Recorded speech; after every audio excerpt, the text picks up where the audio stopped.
जय हिंद प्यारे दोस्तों। उम्मीद करता हूं कि आप सभी लोग खुश होंगे, स्वस्थ होंगे, व्यस्त होंगे और अपने पढ़ाई में मस्त होंगे। तो प्यारे साथियों, जैसे कि आपको पता ही है कि हम जो है उत्तराखंड में जो है अब चंद्र शासक पढ़ रहे हैं। ये मत सोचना कि चंद्र शासक जो है गुरुजी बहुत बड़ा है, बहुत बड़ा है ये मत सोचो। बट हमने उसको बहुत अच्छे से कवर करना है, ये सोचो। क्योंकि जब हम इस तरीके से अपने मन में सोचेंगे कि ये तो बहुत बड़ा पहाड़ है जी, इसको हम नहीं पढ़ पाएंगे, तो आप लोग अच्छे से उसको एक बोझ बन जाएगा आप लोगों के लिए। आप लोग अच्छे से मतलब कहने का मतलब ये कि आप लोग उसको अच्छे से कवरेट नहीं कर पाएंगे। जैसे कि आपको पता है कि चंद्रवंश में मैंने आप लोगों को जो कल पढ़ाया था, वो क्या पढ़ाया था? बोलेंगे सर जी आपने पढ़ाया था चंद्र शासक भारती चंद के बारे में। उससे पहले मैंने आपको क्या पढ़ाया था? गरुड़ ज्ञान चंद के बारे में। उससे पहले क्या पढ़ाया था मैंने आपको? तो वो जो भी मैं पढ़ा रहा हूं, यानी कि उससे पहले थोरचंद के बारे में, कराचल, उससे पहले कराचल, फिर अशोक चल, ऐसे ऐसे चलते गए, यानी पीछे से आगे की तरफ चल रहा हूं मैं। एक तो अपने मन में बिल्कुल ये सेट कर लो कि हमें चंद्र शासक जो भी पढ़ रहे हैं उनका एक क्रम याद होना चाहिए। भले ही कभी कभार पेपर में पूछा जाता है या नहीं पूछा जाता है, जब आप लोगों को एक सीक्वेंस यानी कि एक क्रम, एक सीरीज के अनुसार आपके दिमाग में होगा, तो जरूर आप उस चीज को अच्छे से जो है वो रिवाइज कर पाएंगे। प्यारे साथी, जैसे मैं थोड़ी सी एक बात थोड़ी सी हल्की सी फिर भी रिवाइज कर देता हूं, और रिवाइज इतना महत्वपूर्ण चीज है हमारे जीवन के लिए कि जब भी हमें किसी भी एग्जाम को क्रिएट करना होता है, किसी भी एग्जाम की प्रिपरेशन करनी होती है, तो सबसे फर्स्टली हमें क्या करना पड़ता है? उसको दिमाग में जितना भी हमने पढ़ा है वो दिमाग में फिट करना है। जब आपके ब्रेन में वो फिट हो जाएगा तभी जाके आप उसको अच्छे से एनालाइज कर पाएंगे, और उसके लिए आप लोगों को मेहनत चाहिए, है ना? तो चलो सबसे पहले हम थोड़ा देखेंगे, ज्यादा नहीं देखेंगे पीछे का। आप लोगों को ऑलरेडी हर वीडियो में मैं थोड़ा सा पीछे का पढ़ाई देता हूं, तो इसमें देखेंगे जरा, थोड़ा सा जरा ध्यान देंगे। आज भले ही कम है, रत्नचंद है, और जब रत्नचंद के बारे में पढ़ेंगे हम, उसके बाद हम थोड़ा सा छोटा है कृतिचंद, उसके बाद छोड़ेंगे हम उसको कृतिचंद को, फिर पहुंच जाएंगे हम किस पे? चंद शासक भीष्मचंद पे, है ना? तो हम इस चीज को पढ़ेंगे। तो देखिए जरा, कहने का मतलब आप सुनिए। जो फर्स्ट हमने पढ़ा था चंद, चंद शासक, क्या लिखेंगे? चंद शासक भारती चंद, भारती चंद। अब एक चीज ध्यान रखना कि भारती चंद जो है, मैंने आप लोगों को पढ़ाया था। सबसे पहले देखो ये रिवाइज है, ठीक है? ये गद्दी पर कब बैठा, फटाफट कर दूंगा मैं यहां पे, ठीक है? जल्दी जल्दी रिवाइज। ये पर बैठा था सर जी आपका 1437 से लेकर के 1477 तक, यानी कि 1437 में गद्दी पर बैठ गया होगा। बिल्कुल ठीक बात है सर जी। जब ये 1437 में गद्दी पर बैठा तो इसमें क्या होते थे? पावड़े, पावड़े इसके जो थे पावड़े बड़े फेमस हुआ करते थे। कहां के इतिहास में? कुमाऊं के इतिहास में, ठीक है? यानी कि कुमाऊं के इतिहास में, इतिहास में बिल्कुल सही बात है सर जी, ठीक है?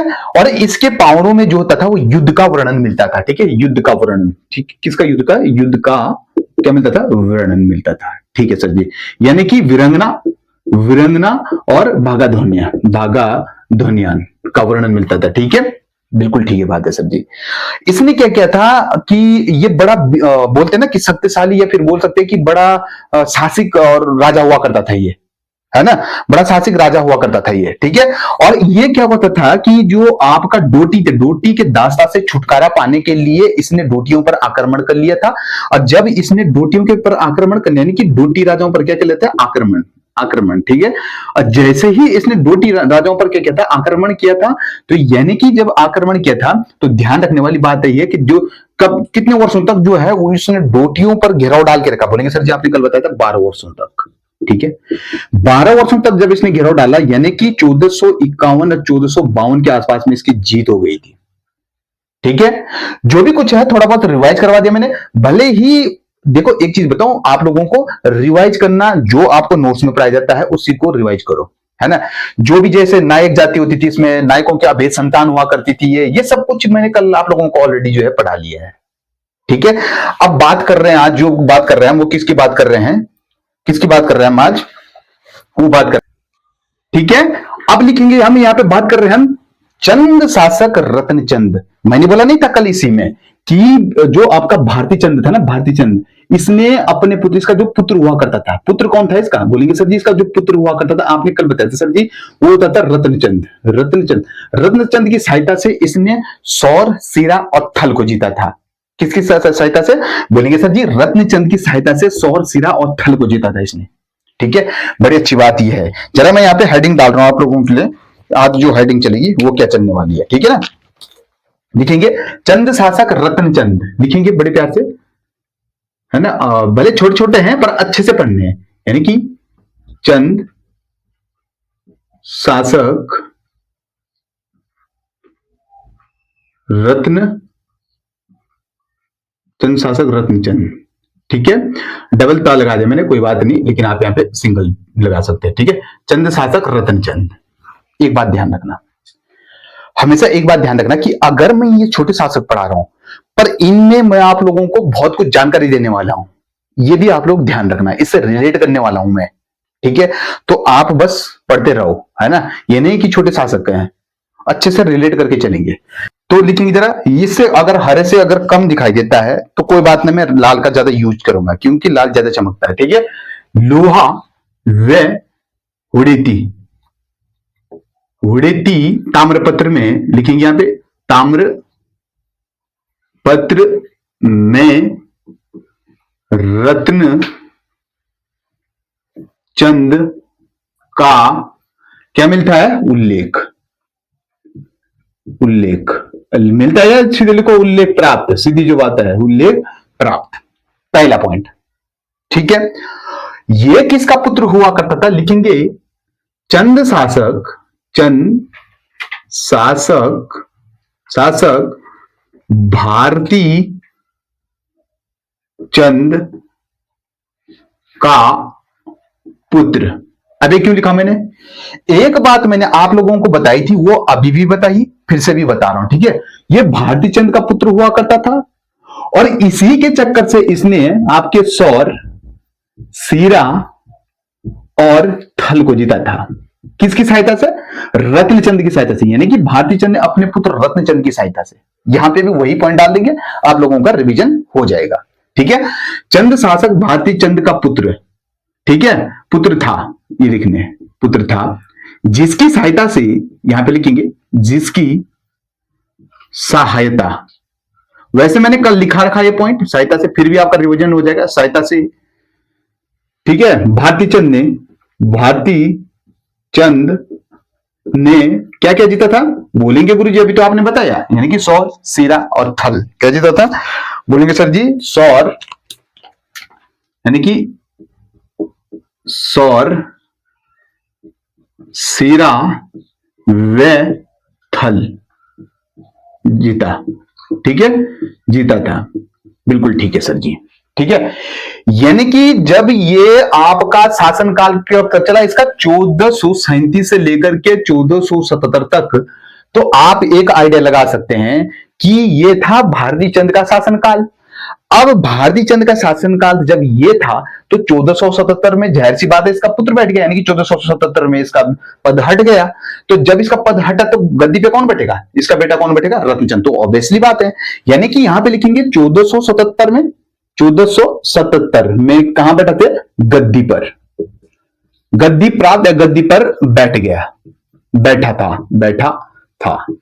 बड़ी अच्छी बात यह है, ठीक ना, ठीक बात है, इतनी कोई प्रॉब्लम तो नहीं है, ठीक है, अच्छे से समझेंगे। अच्छा, अगला पॉइंट कहते हैं, अगला पॉइंट ये लिखेंगे कि भारती चंद जो थे वो डोडी, भारती चंद के समय जो डोटी हुआ था, डोटी में जो होता थे आपके नागमल, नागों का वंशज हुआ करता था, कहां पे, डोटी पर। जरा बताएंगे कि डोटी जो हुआ करता था, डोटी, सी को मैं बहुत बार दोहरा रहा हूं मैं डोटी को, ठीक है। कहने का मतलब यह है कि राजा सोमचंद ने तो यहां पे टैक्स दिया था, ठीक है, जिसके समय मेहरा फतियाल हुआ करते थे, और यहां पे डोटियों को टैक्स से हटाने के लिए यहां पे आप बताएंगे कि डोटियों को साथ आक्रमण किसने किया था, बोलेंगे सर जी आक्रमण किया था आपके चंद शासक भारती चंद ने, यानी चंद शासक भारती चंद ने। बताया था मैंने या नहीं बताया, बोलेंगे गुरुजी बताया आपने। जब इसने आक्रमण किया, यानी कि कहने का मतलब है कि ये तो टैक्स दिया करता था, है ना, और इसने आक्रमण किया, डोटी के दास्ता से छुटकारा पाने के लिए डोटियों को टैक्स दी, वो आक्रमण किया था, लेकिन इसने जीता भी। बोलेंगे गुरुजी अभी तो आपने लिखाया, लेकिन 1451 या फिर 52 के आसपास में इसने जीता, यानी 12 वर्षों तक इसने घेराव डाल के रखा इन पे, किसने, चंद शासक भारती चंद ने। बड़ी अच्छी बात यह है, कि डोटियों के दास्ता से ये छुटकारा पाना चाह रहा था, है ना।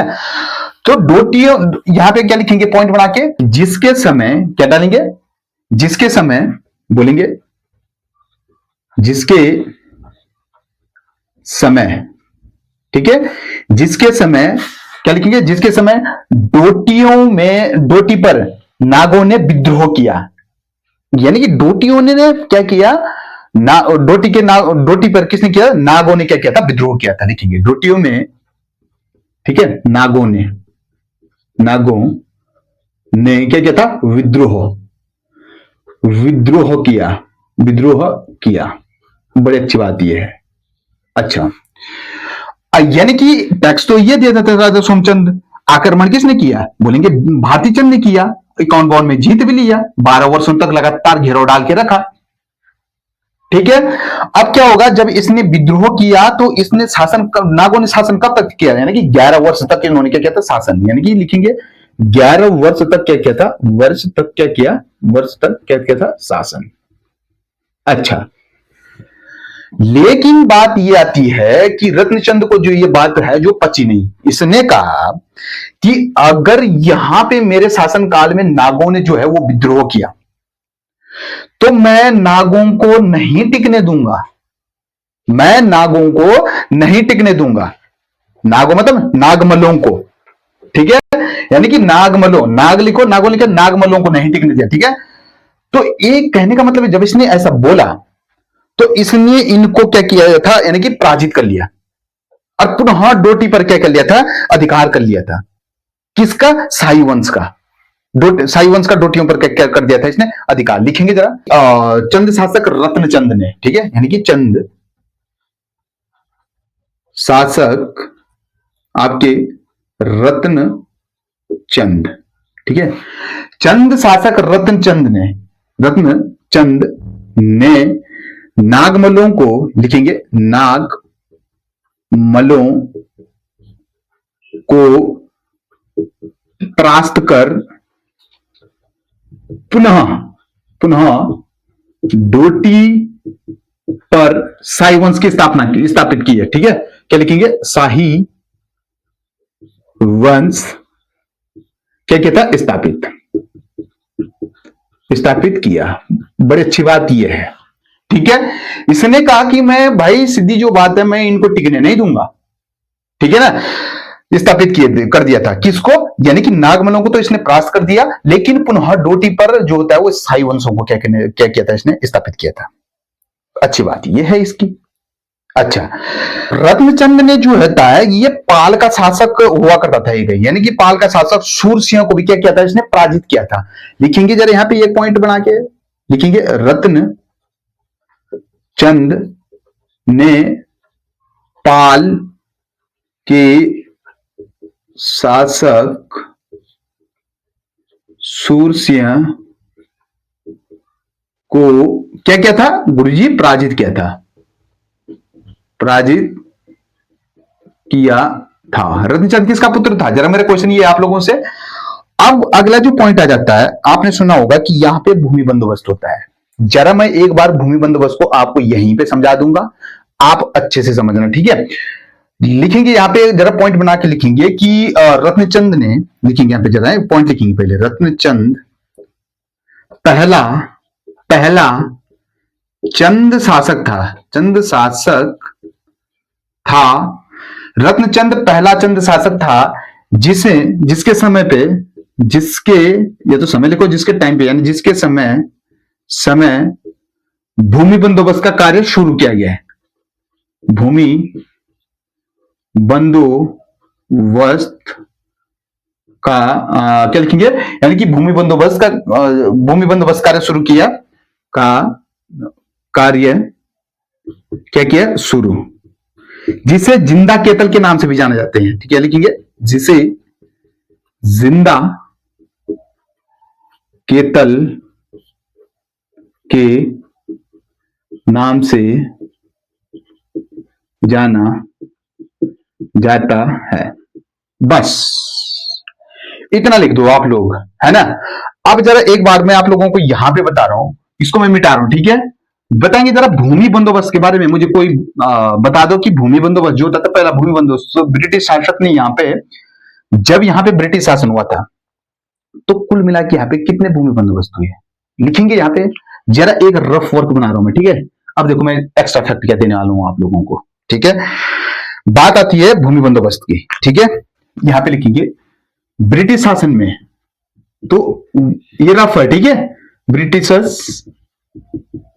शासन ने गढ़वाल पर अभी तक कितनी भूमि बंदोबस्त की है, बोलेंगे सर जी 12। पहली बात, ठीक है। पहली बात ये लिखेंगे कि कुमाऊं पर भूमि बंदोबस्त कब हुआ था, पहला भूमि बंदोबस्त कब हुआ था, 1815 में, लिखेंगे 1815 में। वहीं पे अगर मैं गढ़वाल की बात करूं, गढ़वाल पर किसने किया था 1815 में, किसने किया था, गार्डनर, ठीक है। और यहां पे किसने किया था, गढ़वाल पर किसने किया था भूमि बंदोबस्त, बोलेंगे सर जी ये किया था 1816 के आसपास में किया था। तो ये किया था आपके ट्रेल ने, ठीक है। ट्रेल का शासनकाल बताएंगे जरा मुझे, ट्रेल का शासनकाल, बोलेंगे सर जी ट्रेल का जो शासनकाल है ना, ट्रेल जब गद्दी पर बैठ गए थे, यानी कि ट्रेल का शासनकाल, ठीक है। ट्रेल का शासनकाल तो कितने से कितने तक रहा, बोलेंगे गुरु जी सर जी आपका रहा था 1817 से लेकर के आपका 1835 तक लगभग, ये ट्रेल का शासनकाल था, जिसने केदारनाथ और आपके बद्रीनाथ की रोडों का निर्माण करवाया। खच्चर आंदोलन ने जो खच्चर व्यवस्था कराई थी 1962, डबल लॉक व्यवस्था कराई थी 1929 में, आपके पुलों के लिए सस्पेंशन पुलों का निर्माण करवाए थे। बहुत सारी बातें हैं, खैर वो जब ब्रिटिश शासक पढ़ेंगे तब हम इसको अच्छे से पढ़ेंगे, ठीक है। बात आती है यहाँ पे जरा थोड़ा सोचना कि कुमाऊं पर पहला भूमि 1815 में हुआ था, गढ़वाल पर भूमि बंदोबस्त कब हुआ था, 1816 में, किसने किया था, ट्रेल ने किया था, ठीक है। बोलेंगे गुरु जी बिल्कुल ठीक बात है। अच्छा, ये एक मानिए बात है कि 1816 से और 1833 तक अब तक कितने भूमि बंदोबस्त हो गए, बोलेंगे गुरु जी कुल मिला के 7 बंदोबस्त हो गया।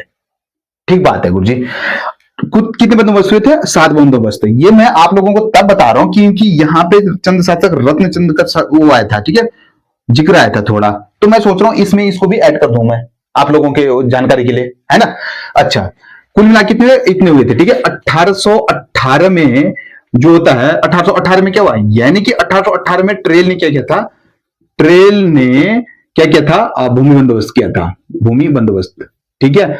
और 1817 में एक साला भूमि बंदोबस्त हुआ, एक साला क्या होता, भूमि बंदोबस्त, ठीक है। एक साला भूमि बंदोबस्त कब हुआ था, एक साला बंदोबस्त, बोलेंगे सर जी 1817 के आसपास में एक साला भूमि बंदोबस्त हुआ था। ठीक बात है गुरु जी। अच्छा, जब ये भूमि बंदोबस्त हो गया था तो यहां पे जो आपके लिखेंगे, जरा यहां पे क्या लिखेंगे, बोलेंगे सर जी यहां पे लिखने वाले हम क्या, ठीक बात है, यानी कि ये हो गया गुरु जी, ठीक बात होगी, ठीक है। ट्रेल ने बंदोबस्त किया था, ठीक है। यहां पे अगर मैं मानू कि 1800, एक सेकेंड ये चल नहीं रहा, क्या लिखेंगे, बोलेंगे गुरु जी 1800 लिखेंगे यहाँ पे, है यानी कि 1880, ठीक है। 1880 यहां करके लिखेंगे 1880 या 1823 में आप सुनोगा पंचसाला भूमि बंदोबस्त हुआ था, जिसमें क्या हुआ था, पंचसाला भूमि बंदोबस्त हुआ था, जिससे 80 साला भूमि बंदोबस्त बोलते हैं या नहीं बोलते हैं, यानी कि इसी को किस नाम से जाना जाता है, यानी कि 80 साला भूमि बंदोबस्त के नाम से। बिल्कुल सही बात है सर जी, है ना। अच्छा, उसके बाद आ जाता है कि क्या इन्होंने जो पर्वतीय भूमि को जो होता है वो कितने भागों में बांटा था, इन्होंने बोलेंगे सर जी 5 भागों में बांटा था, ठीक है। वैसे ये लंबा जा रहा पर फिर भी मैं बता देता हूं, 5 भागों में बांटा। पहला जो भाग हुआ करता था वो कौन सा हुआ करता था, तो हुआ करता था आपका, बोलेंगे सर जी जो पहला भाग तो तलाव भूमि, ठीक है, यानी कि तलाव भूमि, ठीक है। तलाव भूमि क्या होती थी, यहीं पे समझा देता हूं मैं।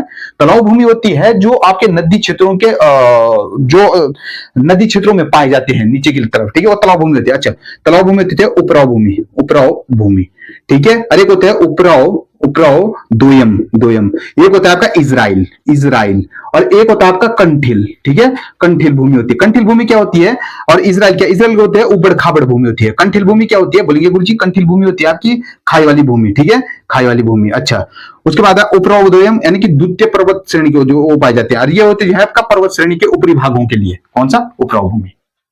ठीक बात है सर जी। ठीक है, यानी कि तलाव भूमि होती है, उपराव भूमि होती है, उपराव द्वयम होते हैं, इजराइल होता है, कंठील होता है। क्या आप ये बता सकते हैं गुरुजी कि अभी तक टिहरी में जो है कितने भूमि बंदोबस्त हो गए?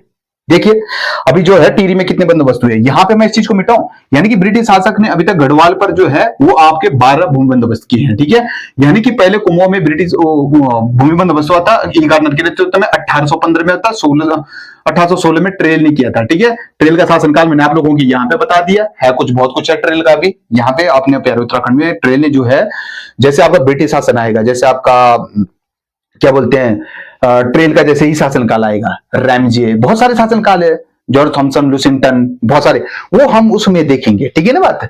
तो यहां पे देखेंगे हम गुरुजी, बोलेंगे सर जी यहां पे आप लोगों ने जो ये तो बता दिया है, लेकिन कहने का मतलब होता है कि अभी 1816 से लेकर 1833 तक कुल कितने हुए? 7। ठीक है, प्यार से समझिए। 1818 में ट्रेल ने भूमि बंदोबस्त किया। ठीक है, 1817 में 1 साला भूमि बंदोबस्त हुआ। ठीक है, 1880 से लेकर 1823 में 5 साला भूमि बंदोबस्त किया गया था, जिससे किसके 5 साला भूमि बंदोबस्त को 80 साला भूमि बंदोबस्त, यानी 80 साला मतलब लोग गांव में जाकर के भूमि का मेजरमेंट करते थे। अच्छी बात है गुरुजी। यहाँ पे 5 भागों में तलाव, उपराव, उपराव द्वयम और इजराइल कंठील। ठीक है, ठीक बात है सर जी, इसको मैं मिटा रहा हूं। अब बोल रहा हूं मैं टिहरी में। ठीक है, भले ये टॉपिक नहीं है, माफी चाहूंगा, लेकिन यहां पे जो है थोड़ा आपका ये आ गया था, तो क्यों ना हम इन पॉइंटों को जान ले, है ना। इसमें हमारा क्या हो जाएगा, रिवाइज अच्छे से हो जाएगा। अच्छा, बात करता हूं मैं जरा थोड़ा सी है एक्स्ट्रा जानकारी दूंगा, चैप्टर ये छोटा ही है भले। ठीक है, यानी कि टिहरी, टिहरी में कितने भूमि बंदोबस्त हुए अभी तक? बोलेंगे सर जी यहाँ पे भी आपका 5 भूमि बंदोबस्त हुए थे, सबसे पहले भूमि बंदोबस्त। मैं डायरेक्ट लिखूंगा यहाँ पे। ठीक है, सुदर्शन अग्रवाल, सुदर्शन अग्रवाल बोल रहा हूं मैं, सॉरी, सुदर्शन शाह, सुदर्शन शाह। देखो सुदर्शन अग्रवाल क्या रह रहा हूं यार, देखा सुदर्शन अग्रवाल क्या है, जरा यही बता देंगे तो द्वितीय राज्यपाल, है ना, बताया था मैंने आप लोगों को, फट से आ रहा हो याद, देखो दिमाग कैसे होते हैं। अच्छा, सुदर्शन शाह, सुदर्शन शाह के बारे में बताएंगे। सुदर्शन शाह ने टिहरी में भूमि बंदोबस्त कब किया? बोलेंगे सर जी सबसे पहले जो सुदर्शन शाह ने किया तो 1823 में किया था। बिल्कुल सही बात है गुरु जी। उसके बाद जो दूसरा आ जाता है आपका सुदर्शन शाह के बाद, वो आता भवानी शाह, भवानी शाह। भवानी शाह ने कब किया गुरुजी? बोलेंगे 1861 में भूमि बंदोबस्त किया। ठीक है बात। तीसरा जो आ जाएगा आपका, वो आएगा प्रताप शाह, यानी कि प्रताप शाह। बिल्कुल सर जी, प्रताप साहब ने कब किया था? बोलेंगे सर जी प्रताप शाह ने आपका 1873 में किया या नहीं किया? बिल्कुल सर जी। उसके बाद जो आ जाएगा आपका प्रताप शाह के बाद, यानी सुदर्शन शाह हो गया, भवानी शाह हो गया, प्रताप शाह हो गया, और जो अगला बन जाएगा आपका कृति शाह। हाँ ठीक है, बोल रहा हूं मैं। ठीक है, यानी कि कृति शाह, कीर्ति शाह ने कब, कीर्ति शाह को 1903 में किया था। ठीक है, और पांचवा नरेंद्र शाह, नरेंद्र शाह, नरेंद्र शाह ने कब किया था? बोलेंगे गुरुजी नरेंद्र शाह ने भूमि बंदोबस्त टिहरी में किया था, वो किया था 1928 के आसपास में। बस खत्म बात। बोलो सर जी मजा आया या नहीं आया? कितने क्वेश्चन हो गया आपका? कुल मिला के अभी तक कुल कितने भूमि बंदोबस्त हुए? 12 भूमि बंदोबस्त हुए। ठीक बात है। अब लग रहा है मुझे यहां से आप लोगों का कितना कुछ कवर हो गया है, यानी कि भूमि बंदोबस्त से। ठीक है, अब यहां पे जरा एक पॉइंट और लिखवा दूं मैं। बोलेंगे गुरुजी क्या? जो 10वां भूमि बंदोबस्त हुआ था, बताएंगे जरा 10वां भूमि बंदोबस्त किस हुआ था?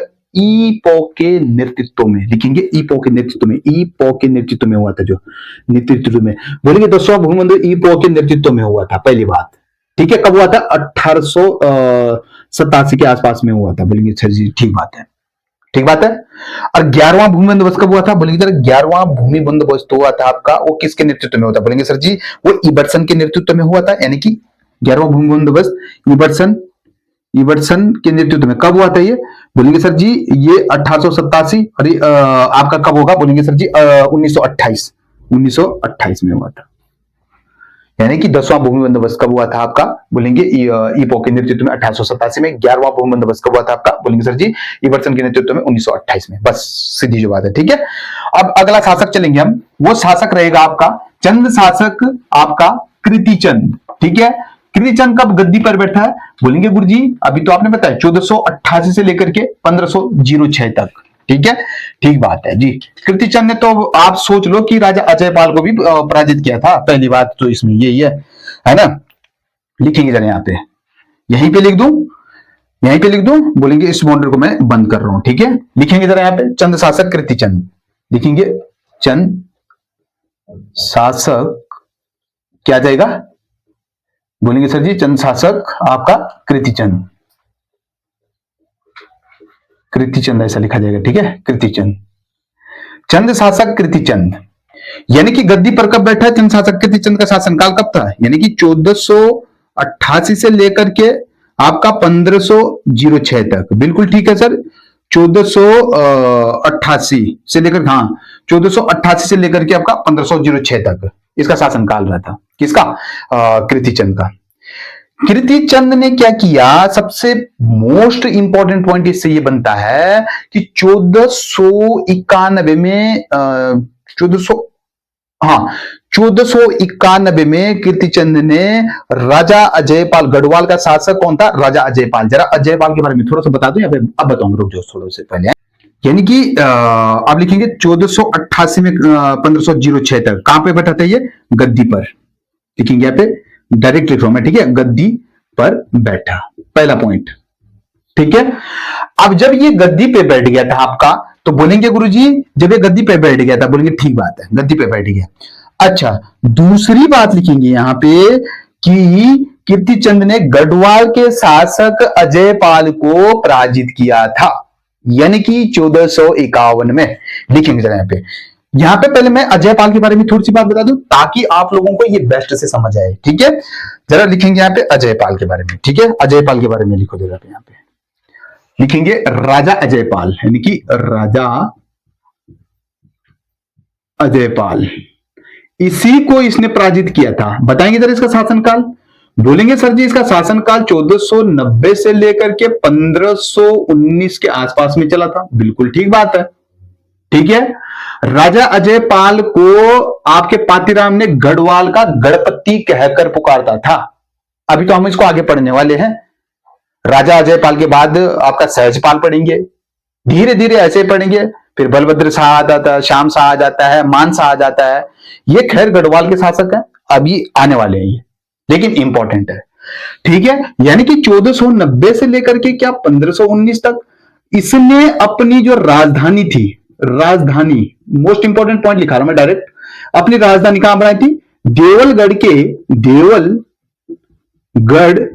के प्रसाद पहाड़ी पर। प्रसाद पहाड़ी पर कब बनाई थी? बोलेंगे सर जी वो बनाई थी 1512 में। बहुत बढ़िया सर, ये पॉइंट यहां से इंपॉर्टेंट है। अभी तो खैर आगे पढ़ूंगा, लेकिन मोटी मोटी जानकारी बता रहा हूं मैं इसके बारे में।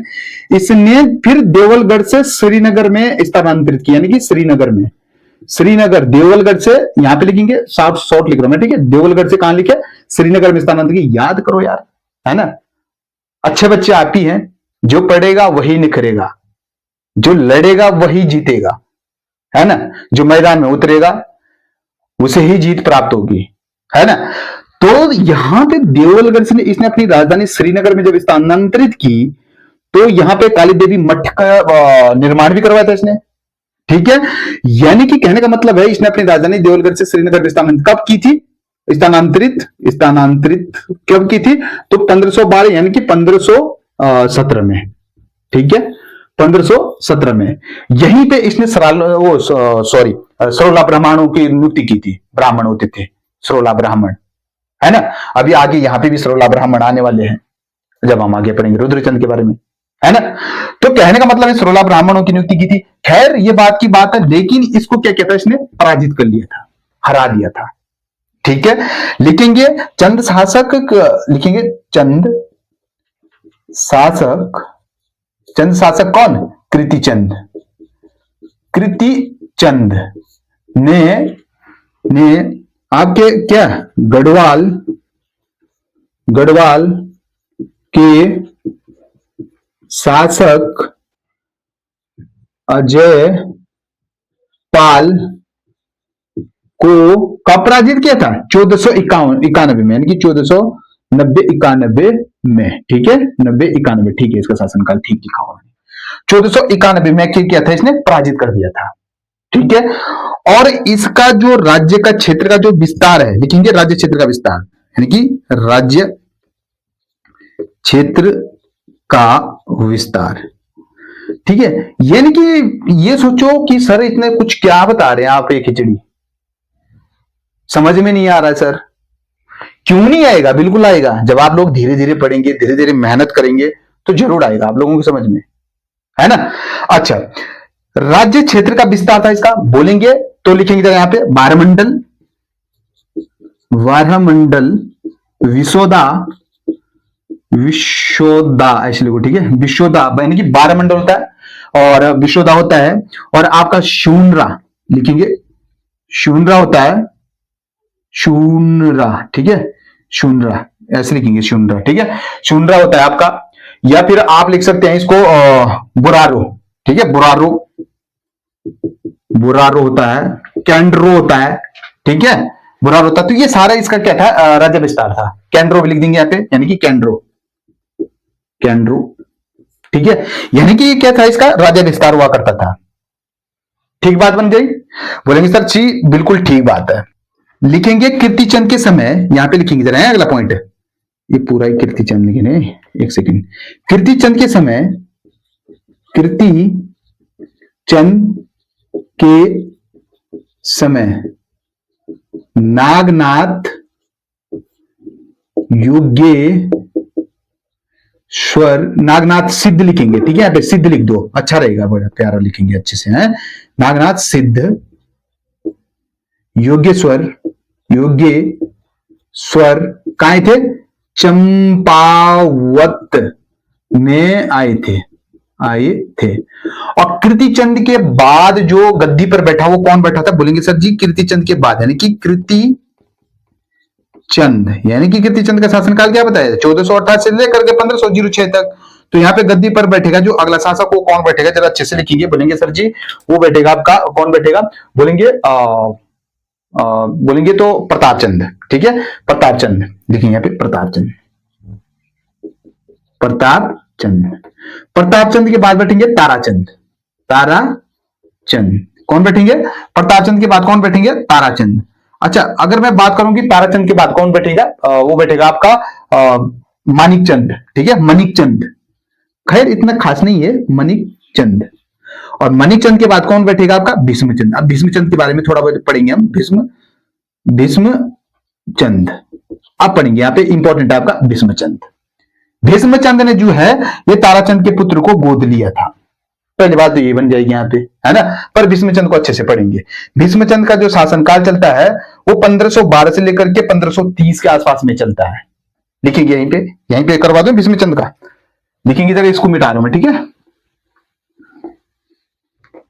लिखेंगे यहाँ पे है चंद शासक, लिखेंगे यानी कि चंद शासक भीष्मचंद, ठीक है।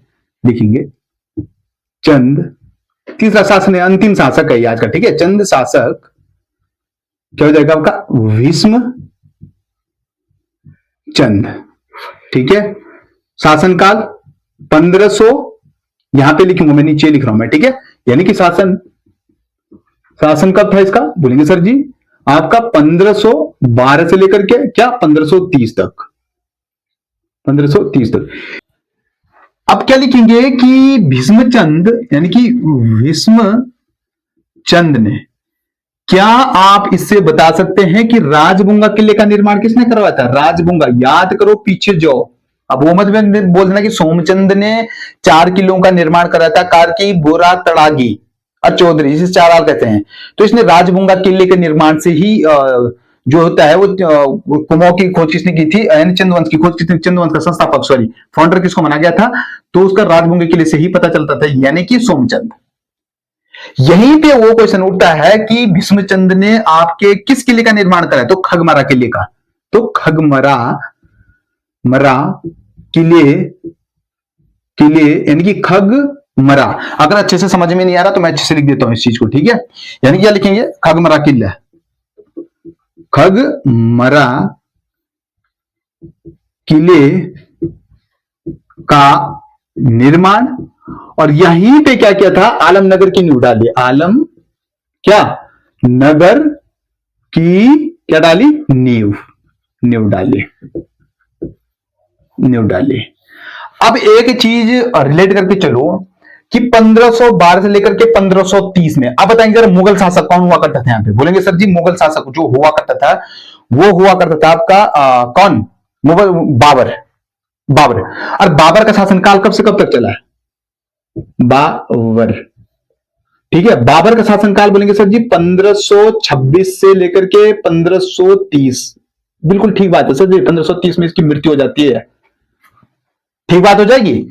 यानी कि बाबर का शासनकाल, क्या मैं इस चीज को एक बार इरेज कर दूं? यानी कि आप लोगों को मैं बताना चाह रहा हूं जो बाबर है, या ठीक है, एक बार इसको मैं थोड़ी सी तुरंत से दोहरा देता हूं, ठीक है, ताकि आप लोगों को प्रॉब्लम ना हो। देखिए, इसको मैं फिर इरेज कर दूंगा, ठीक है। यानी कि लोहा में होड़ी थी, ताम्रपत्र में रत्नचंद का उल्लेख प्राप्त हुआ था, ठीक है। और चंद शासक भारती चंद के पुत्र था, जिसकी सहायता से हमने क्या जीता था? सीरा सौ थल जीता था, ठीक है। और 1477 में गद्दी पर बैठ गए थे, जिसके शासनकाल में नागों ने विद्रोह किया। विद्रोह मतलब 11 वर्षों तक शासन किया, ठीक है। अब बाद में इससे रहा नहीं गया, इसने क्या किया? नागों को पराजित कर दिया था, और डोटी पर क्या होता है अपना शाही वंश का जो होता था, शाही वंश को स्थापित कर दिया था, ठीक है। रत्नचंद ने पाल के शासक सूरसिंह को भी पराजित कर दिया था, ठीक है। रत्नचंद पहला चंद शासक था जिसके समय भूमि बंदोबस्त करवाया गया था। भूमि बंदोबस्त ऑलरेडी मैंने आप लोगों को उधर बता दिया था, है ना। अच्छा, जिसमें जिंदा के तल के नाम से भी जाना जाता है। चंद शासक कीर्तिचंद 1428 से 1506 में गद्दी पर बैठते हैं, ठीक बात है सर जी। चंद शासक कीर्तिचंद ने गढ़वाल के शासक अजयपाल को 1491 में हार दिया था, ठीक है। अजयपाल के बारे में थोड़ा बहुत बता दिया मैंने, बाकी आगे बताऊंगा अभी। अच्छा, राज्य के क्षेत्र का विस्तार 12 मंडल बिसोदा, सुनरा और शूनरा, ठीक है, शूनरा और बोरासो और केंड्रो में था, ठीक है। कीर्तिचंद के समय नागमल सिद्ध ने योगेश्वर चंपावत में आए थे, नागमल योगेश्वर चंपावत में आए थे, ठीक है। और कीर्तिचंद ने के समय बाद में कौन आ जाता है? प्रतापचंद के बाद ताराचंद का मतलब मणिचंद ने भीष्मचंद, और मणिचंद का क्या था कि भीष्मचंद ने जो है आपका ताराचंद के पुत्र कल्याणचंद को गोद में ले लिया था। इसका पुत्र कौन था? लिखेंगे यहाँ पे पुत्र, और पुत्र कौन हुआ करता था? कल्याणचंद, ये भी आप लोग ध्यान रखना, ठीक है। ये यहाँ पे लिखने वाला हूं मैं, ठीक है। लिखेंगे जरा यहाँ पे भीष्मचंद ने, यहीं पे लिख देता हूं मैं, ठीक है। यानी कि भीष्मचंद ने तारक सिंह के पुत्र, किसको? कल्याणचंद को, कल्याणचंद के लिए था गोद लिया था, ठीक है। ठीक बात हो जाएगी। अब जाके मैं जरा थोड़ी यहाँ पे मैं आप लोगों के एक स्लाइड में बताने वाला हूँ कुछ चीज, ठीक है, इंपॉर्टेंट चीज बताने वाला हूँ आपको, ठीक है। अच्छा, मैं बात कर रहा हूं बाबर की, इसको भी रिलेट कर लेके चलेंगे, ठीक है। बाबर के बारे में लिखो यहाँ पे, बाबर शासन, बोलेंगे गुरु जी शासनकाल था इसका 1526 से 1530, ठीक बात हो जाएगी, ठीक है। बाबर के समय होता था, पानीपत की पहली लड़ाई कभी हुई थी? 1526 में, ठीक है। हाँ, पानीपत की प्रथम लड़ाई कब हुई थी? 1526 में। किस किस के बीच में थे? तो बाबर वर्सेस किसके? इब्राहिम लोदी क्या हो गया था? यहाँ पे हार गया था, जीत की उसकी थी बाबर की। दूसरा याद रखेंगे आप, खौना का युद्ध हुआ था, ठीक है। खौना का युद्ध कब हुआ था? 1527 में हुआ था, ठीक है। बाबर और राणा सांगा के बीच में। यानी कि तुलुगमान नीति का प्रयोग कहां पे किया था बाबर ने? यहीं पे तो किया था। तो इसके समय पे बाबर हुआ करता था उस समय। यानी कि आप एक चीज ध्यान रखो, बाबर का शासनकाल इतने से पानीपत का प्रथम लड़ाई हुई थी 1526 में हुआ था, और इसने तोपों का प्रयोग भी किया था यहाँ पे, ठीक है। बंदूकों तथा तोपों का प्रयोग किया था बाबर ने, ठीक है। 1526 से लेकर के 1530 तक। 1526 में पहली लड़ाई हुई थी, ठीक है, पानीपत की। इब्राहिम लोदी को हार दिया था इसने। खौना का युद्ध राणा सांगा को हराया था 1527 में। 1528 में चंदेरी का युद्ध होता है, किस किस के बीच में? बाबर और मेदिनी राय के बीच में। मेदिनी राय को हरा देता है। 1529 में किसको हरा देता है? तो बाबर को अफगानों को हरा देता है, ठीक है। घाघरा का युद्ध जिसको बोलते हैं। तो जीत किसकी हो जाती है? तो बाबरी की हो जाती है। ऐसे ही रिलेट करके चलेंगे हम इन चीजों को, ठीक बात हो जाएगी? बोलेंगे सर जी बिल्कुल ठीक बात हो जाएगी, है ना। अब अगली बात यहाँ पे एक पॉइंट लिखेंगे, जब इतना कुछ यहाँ पे ये मैंने पढ़ाया तो लिखेंगे कि क्या लिखेंगे? बाबर आक्रमण के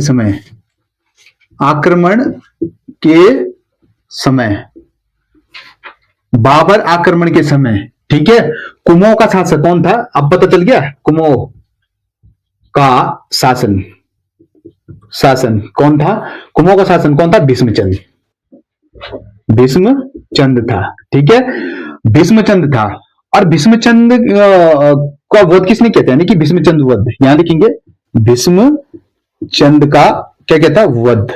बोलेंगे सर जी भीष्मचंद का जो वध किया था वो आपके गजवा नामक का एक मुख्य या फिर सखिया, यानी कि मुख्य सखिया नामक ने क्या कहता? भीष्मचंद का वध करते, गजवा। गजवा नामक मुखिया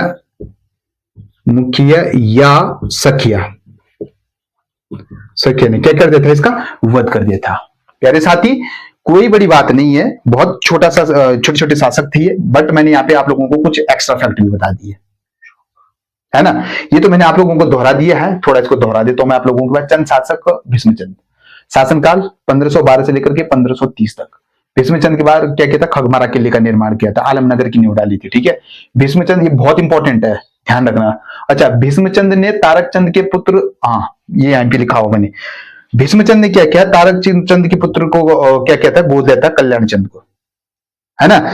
जब इसको इसने क्या किया था, गोद ले लिया था, ठीक है। बाबर ने जब यहाँ पे आक्रमण किया था, बाबर का शासनकाल मैंने आप लोगों को बता दिया 1526 से लेकर के 1530 के आसपास में। 1530 में इसकी मृत्यु हो जाती है, ठीक है। और आप कमेंट बॉक्स में बताएंगे कि बाबर की मृत्यु कहां पे हुई थी, और बाबर की जो मृत्यु के बाद उसका कब्रिस्तान बनाया गया था वो वहां से हटाकर कहां बनाया गया था। दो क्वेश्चन, यानी कि बाबर की मृत्यु कहां हुई, पहले कहां दफनाया गया था, और बाद में इसकी जो इसके कंकाल वगैरह रहे होंगे वो कहीं दूसरी जगह ले गए थे, कब्रिस्तान दूसरी जगह बनाया गया था। तो इस चीज को आप कमेंट बॉक्स में जरूर डालना प्लीज, है ना। मुझे पता लगेगा कि आप अच्छे से तभी पढ़ रहे हैं। और बाबर का बेटा कौन हुआ करता था, बोलेंगे सर जी हुमायूं। ये मैंने बता दिया, बस सर तो वो चीज हम जीएस में पढ़ेंगे, यहाँ तो पढ़ नहीं सकते इस चीज को, लेकिन रिलेट करना बहुत जरूरी बन जाता है। यहां से भी हमारे पॉइंट क्या हो जाता है, क्लियरिटी हो जाती है ना। तो यहाँ पे ये आप लोगों का आज जो है ये खत्म हो गया है।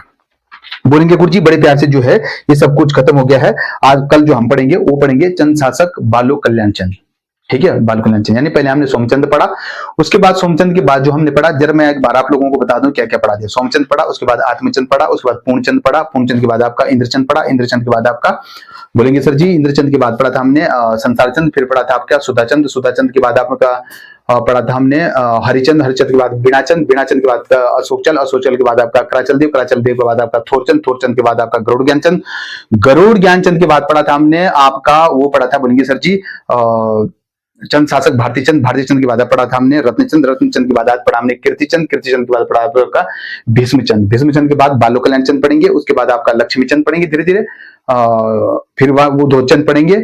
ऐसे ही हम धीरे धीरे फिर जगत चंद से जगत चंद जो होता था वहां से अंत तक जो होता है, धीरे धीरे ऐसे ही चंद शासक को आराम से खत्म करेंगे। फिर इसके टैक्सेस वगैरह आ जाएंगे, है ना, इनकी प्रशासनिक इकाइयां आ जाएंगी। यही चलता है, जैसे कत्तूरी वंश में आपने पढ़ा था 1700 ईसा पूर्व से लेकर 1050 ईसा पूर्व तक, ऐसे ही कुछ उनकी भी प्रशासनिक इकाइयां होती हैं। तो आज के लिए इतना ही है, और हम जो है अब पर डे आप लोगों के वीडियो में मिलेंगे। अभी तक कुछ सिचुएशन के कारण मैं जो है 1 से 2 दिन में आता था बीच बीच में आप लोगों के, अब जो है मैं जल्दी आ जाऊंगा। और आप अपना प्यारा और अपना सहयोग यूं ही बना के रखें, और खूब जाके खूब ढंग से मेहनत करो, अच्छे से मेहनत करो, अच्छे से निखरो, है ना। तो आज के लिए इतना ही है। जय हिंद, जय भारत, जय उत्तराखंड।